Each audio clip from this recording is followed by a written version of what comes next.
It started small. One night as I walked into our bedroom, I noticed Andrea kneeling on the floor. Her hands were clasped and she was muttering under her breath. I walked over to her and tapped her on the shoulder. She immediately left whatever state she was in and asked me what I needed. I laughed. I thought you swore off religion. Andrea shook her head and looked at me with a confused expression. She didn't say anything, and I decided to forget about the incident. I knew she had been part of some church or another when she was young, long before I met her. She never spoke about it, and I never asked. After that, everything was normal, at least for a while. I noticed that Andrea was a little more quiet, a little more reserved. I didn't think anything of it since the change was gradual, but over time I began to wonder if something was wrong. Andrea had never been the most talkative of girls, but she wasn't usually secretive. Is she hiding something? I work long hours during the day and she worked the night shift at the local hospital, so we didn't see each other much.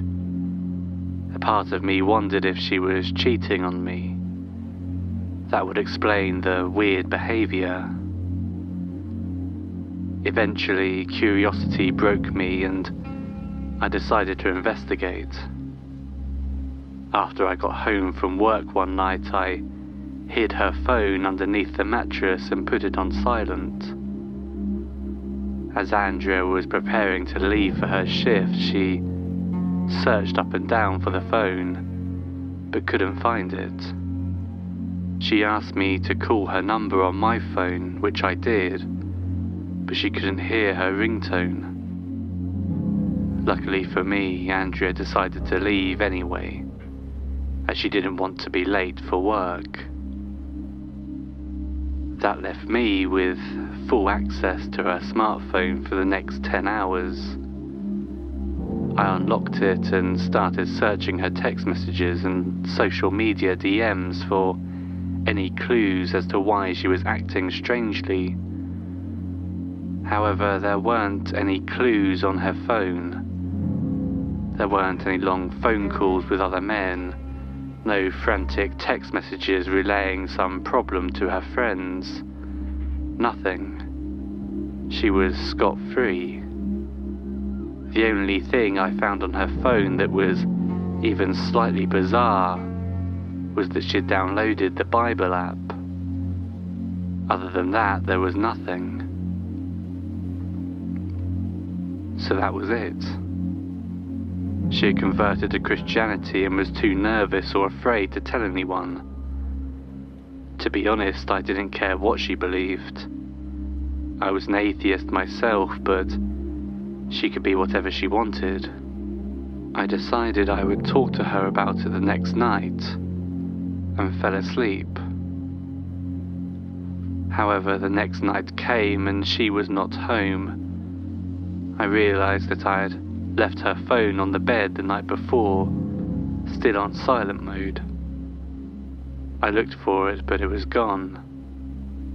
I pulled out my phone and checked her location using an app I'd downloaded. Andrea's phone was apparently located in a church, not far from our house. She must have come home, found her phone right next to me, and left for church at some point. I had no way of knowing how long she had been there, but I knew I would need to stay awake and confront her when she got home. She would probably be mad at me for hiding her phone, but I was frustrated with her hiding her religion. Andrea should trust me, At least a little. Why was she being so secretive about this? I stayed up all night that night, watching her location on my phone. She never moved. I figured that she must have left her phone at the church and gone somewhere else.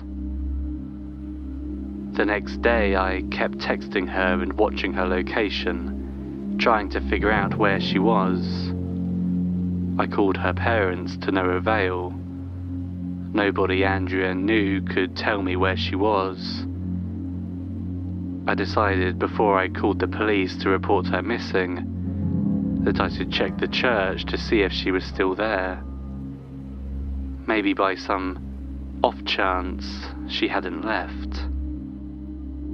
I left work early and drove over to the nearby house of worship. Once I arrived, I jumped out of my car. The sign in the parking lot read, "The Holy Communion." I had seen this church before, but had never been inside. It really was beautiful, I thought, as I made my way to the chapel. Stained glass windows lined the walls, and a massive steeple stretched towards the sky, ending in a cross about 40 feet high. I made my way toward the front door and tried it. To my surprise, it was unlocked, despite it being a Monday afternoon. I decided I'd check around and leave as soon as I could. I honestly wanted to leave the whole thing to the police. I opened the giant door leading to the chapel. It was beautiful as well. The church was small, but it was elegantly decorated with novelties that looked extremely old. I noticed a grandfather clock in the middle that could have been 100 years old, but the pendulum inside was still swinging. The room was arranged with several rows of pews, all facing what I assumed to be the altar, a small stage with a pulpit centered on it. Behind the pulpit, a giant painting was hanging on the wall. I couldn't tell what it depicted. The chapel was completely empty. That is, except for a short brown-haired woman kneeling at the altar, whispering quietly. Her words were fast and she seemed desperate. Her hair was tangled and she was sweating profusely. The girl was Andrea. I called out her name and ran to her. She looked up, looking dazed and tired. I could see that she'd been crying. "What's going on? Are you alright?" I pulled her up and motioned to her to come with me. She didn't answer any of my questions. She just stared off into space and walked along with me. When we reached the car and I had ordered her into the passenger seat, she finally spoke to me. Her voice was quiet as a whisper and her words were fast. "I need to go back." "Why?" I asked, still frustrated that she hadn't told me about any of this. "Why do you need to go back?" Andrea didn't respond. Instead, she just made a weak gesture with her hands, indicating prayer. I asked her how much more time she needed. All she did was shake her head. I told her that I'd give her an hour and that she would need to come out and speak with a doctor after her time was up. She ran back to the church. I wondered if I'd been too harsh. Maybe she'd converted to some other religion and genuinely felt convicted of something. But I told myself that I was justified. After all, she shouldn't have been so secretive about all of this. She knew I was understanding, so why didn't she just explain what all this was about? I was worried about her too. I wasn't completely sure how much time she had spent in there, or if she had even eaten or slept. Andrea was definitely distressed, but I had no idea why. While she was inside, I took some time to research the church itself. It was part of a lesser-known denomination called the Communionists. In fact, from what I found, the denomination didn't seem to be part of Christianity at all. Instead, it was its own religion, though very similar to Christianity. The belief system, according to the church's website, was as follows. We believe that it is God's calling to be loving and merciful to each person that walked through our doors, just as God was to us. Our Father is merciful, saving us from certain damnation out of His grace and love, and we wish to spread the message to all of the world. I also learned that the Communionists used a different Bible from the one used in traditional Christian churches. The only thing different about it, however, was that it had one extra book in it. I contacted a psychiatrist and told him about my wife's odd behaviour. He told me to put her on the phone when she returned, and I said I would call him back. An hour passed, but Andrea did not appear. I gave her a few more minutes, and when she hadn't come out, I went inside. And there she was, praying as diligently as ever on the altar. I gently tried to shake her out of her trance, but she was completely unresponsive. I tried to make out what she was whispering, but she was going too fast. I tried pushing her and she didn't respond.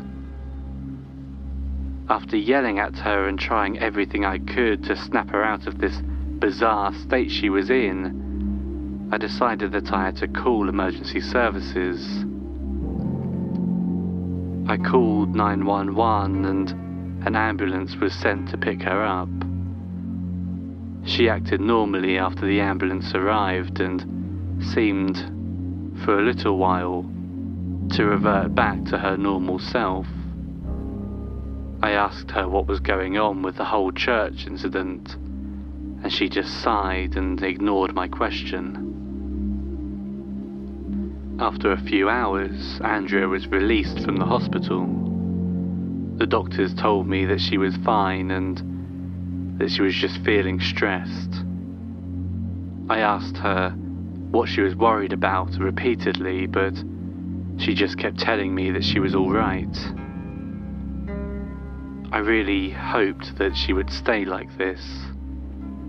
I didn't know the new Andrea. I didn't understand her new religious personality. It wasn't the Andrea that I had come to love. For a while, everything was fine. My wife had returned to normal, it seemed. We didn't talk about the praying incident at all, and our lives were back on track. She still seemed a little on edge, but it wasn't very obvious. Our lives continued as normal, going to work, spending time together in the evenings, until eventually something snapped. I'm still not completely sure why it happened. Andrea was about to leave for work when she started screaming. The shrieks were horrifying, like she was in unimaginable pain. I ran over to help her and I found her on the floor, curled up in the fetal position, screeching while tears rolled down her face. I tried to ask her what was wrong, but she ignored me and continued on in this state. just as I was pulling out my phone to call 911, she spoke. I must pray for mercy. After that, she got up onto her knees and returned to a catatonic state of prayer, which she had been in a few weeks ago before in the church. No matter what I did, she didn't even acknowledge me. I called emergency services again, and another ambulance was sent out to take her to hospital. This time, she did not jump back to her normal self. Doctors, nurses, and psychiatrists were called in to help her, but nothing seemed to work. She didn't stop praying. They tried to pry her hands apart and move her into different positions, but it didn't work. Andrea had become a living statue. After a while, the doctors chose to pull her out of consciousness. They administered anesthesia to her through a mask, but it didn't work. Andrea was still conscious, praying ever diligently. They tried giving her anesthesia through an IV, but that didn't work either. No matter what happened, she remained awake, praying non-stop. Since Andrea wasn't eating or drinking, doctors had to insert a feeding tube inside of her to keep her alive. I was heartbroken. The medical professionals at the hospital couldn't prescribe any illness to this. The scans they took showed that she was fine mentally, though she was malnourished and dehydrated physically. No one knew what was going on. I told everybody the truth about what had happened, that this just started without much of a cause. I said that she started screaming on the floor and now she was here. From that point on, I decided that it was my duty to research a cause. I devoted hours upon hours to reading up on the Holy Communion, learning about their beliefs and trying to decipher what this all meant. I knew that little church had something to do with all this, but I wasn't sure how. This is the theory that I've cobbled together after my tireless research, and I'm certain that this is the truth. In the Communionist Bible, there's an extra book, as I mentioned earlier. It took me a long time to find their Bible, as it appears they have hidden it from most of the world. In the additional book, God's wrath is explained. The book succeeds the final book of Revelation and describes the fall of all civilization. It is extremely vague, but it alludes to the burning of the great cities and the slaughter of the innocent in droves. It is said that his punishment, this Valhalla of sorts, can happen at any time, at any point, whether it be in 100 years or in a few hours. God can descend upon mankind and punish it for its wicked sins. In order to prevent God from punishing us, the church must select a vessel to negotiate with him. The vessel is required to pray for mercy until God's wrath has subsided. It is believed that eventually a day will come when he cannot be negotiated with, and humanity will end no matter what the vessel does. The way the vessel is chosen by the church is random. They select the first person they see that is young and able to handle such pressure, and call upon him or her to become a negotiator. The negotiator has no control over this. Instead, they are forced to see visions. Once one is called upon by the church, the visions begin. It isn't detailed in the book, but the visions allegedly show atrocities so horrifying that one is shaken into the state of prayer that Andrea was in. Essentially, it scares you into begging God for mercy upon mankind. The visions apparently start off small and continue to grow worse and more frequent until the vessel is forced into a catatonic state of prayer. Once God chooses to have mercy on mankind, the vessel is released. Andrea was selected to be the vessel, a negotiator with God.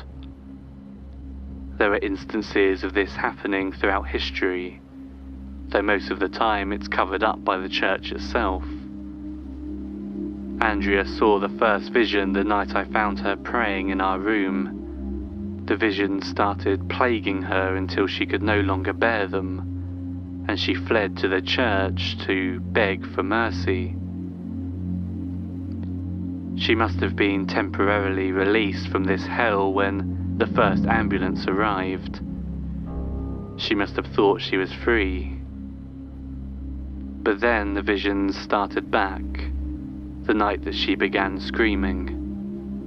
And now she is trapped here until she dies, or until God chooses to finally set her free. That was my theory. I'm still not sure if it's totally correct. However, I recently received some news from the hospital. They have finally managed to force my wife into a medically induced coma. This means that she is no longer praying. It also means that the church no longer has a vessel with which to speak with God. Last night I had a dream where I watched my city burn alive. I saw my wife, my parents, and my friends all die hopelessly.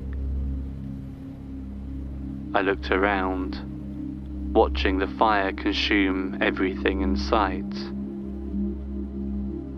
Was this one of those visions? I don't know. Maybe I'm just paranoid, but somehow I feel the need to pray, to ask God to relieve me of this pain. I certainly hope I'm not a vessel, but who knows? If I can share the burden with Andrea, at least I'll have done some good. Thank you for listening, and if you enjoyed this video, please remember to subscribe to the channel and like the video, as it helps more people to find it. Join me for live streams on TikTok several times a week. You can find my profile in the description, or just search Bad Dream Baby. And if you'd like even more content, consider subscribing to my Patreon account, linked in the description. Until next time, good night.